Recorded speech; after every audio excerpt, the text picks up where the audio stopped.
अस्सलाम वालेकुम, मैं हूँ रिदा आफ्ताब। मैं हूँ अबील खान। मैं हूँ समीना जरी। मैं हूँ शिरीन अनवर। मैं हूँ chef Irfan Wasti. This is Abda Baloch. मैं हूँ ज़ारनक सुदवा। नया साल, नई खुशियाँ। पिछला साल हम में से अक्सर लोगों के लिए मुश्किल रहा है, लेकिन नया आने वाला साल हम सब के लिए लेकर आ रहा है नई उमंगें और नई उम्मीदें।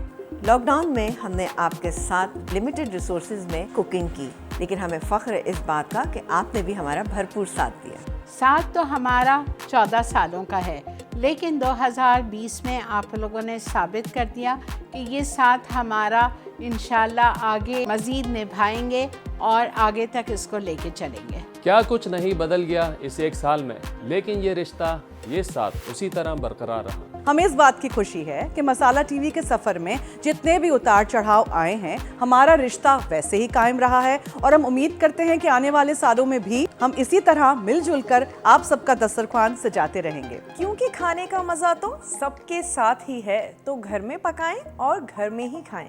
मसाला है तो खाने में है मज़ा। Happy new year 2021। नौ साल 2021 तहां सभनन खे खोड़ सारी मुबारक। मेरे तमाम चाहने वालों नू मैं दिल दी गहराइयों तो नवे साल दी बहुत बहुत मुबारकबाद देनी है। जमादा ताराफा नवे काल मुबारक शाह। मेरी तरफ से 2021 का नया साल आपको बहुत मुबारक हो। Happy new year 2021। नए साल की बहुत मुबारकबाद।